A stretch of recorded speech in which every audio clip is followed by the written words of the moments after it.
У працоўнай кнізе Фёдора Дзмітрука толькі один запіс. Вось ужо 36 гадоў ён настаўнік фізкультуры ў сярэдняй школе аграгарадка Чэрні. У яго выкладчыцкай скарбонцы нямала ўзнагарод, ды не толькі ў выкладчыцкай. Яшчэ ў дзяцінстве Фёдор Мікалаевіч арганізоўваў розныя спартыўныя спаборніцтвы, вулічныя і школьныя. Аднак думка стаць настаўнікам з'явілася не адразу. Была у меня мечта авиационное училище. Черниговское высшее военно-авиационное училище летчиков. Но так уж сложилось, что когда в 7-8 классе меня взяли в Давидгородовскую детско-юношескую спортивную школу, я начал заниматься более серьезно легкой атлетикой, а затем футболом. И понял то, что, наверное, профессия педагога для меня более важнее, чем профессия военного.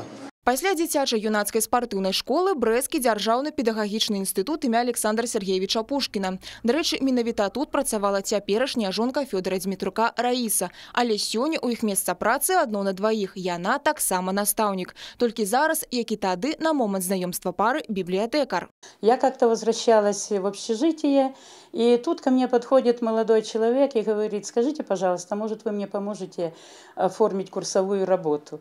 Ну, и я ему как-то так сказала: да, пожалуйста. А потом он пригласил меня в кино, и наши встречи были... Ну, недолго мы встречались, 3 месяца, но и слава богу, вот с 1984 года уже столько лет мы вместе. Тое, што старэйшая дачка Раісы і Фёдора пойдзе па іх слядах, было прадказальна. Пра гэта марыла з дзяцінства, кажа сама Снежана Дзмітрук. Все детство я проводила в школе, не была садовским ребенком. Родители у меня работали в школе. И когда пошла в 1 класс, у меня замечательный педагог была, Алла Николаевна Суха. Она до сих пор работает в нашей школе. Ну, видя Аллу Николаевну, видя то, как она относилась к нам, к деткам, скорее всего, что из-за этого я хотела быть как мой учитель. Яе педагагічны шлях доўжыцца ўжо 15 гадоў. Самы першы клас – сёлетнія выпускнікі. Кажа, галоўнае ў гэтай прафесіі менавіта любоў да дзяцей. Если ты не любишь детей, в школе тебе делать, наверное, все-таки нечего. Вот. Любить своих детей и любить свою работу, то, что ты делаешь. Мне это приносит удовольствие. Агульнае ўсё – дом, месца працы, прафесія і стаўленне да яе.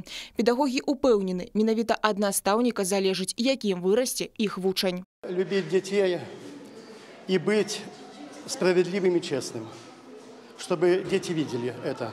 Вырастить хороших, здоровых детей, чтобы они по жизни пошли действительно людьми с большой буквы. Ганна Буйкевич, Александр Сивицкий, телерадиокомпания «Брест».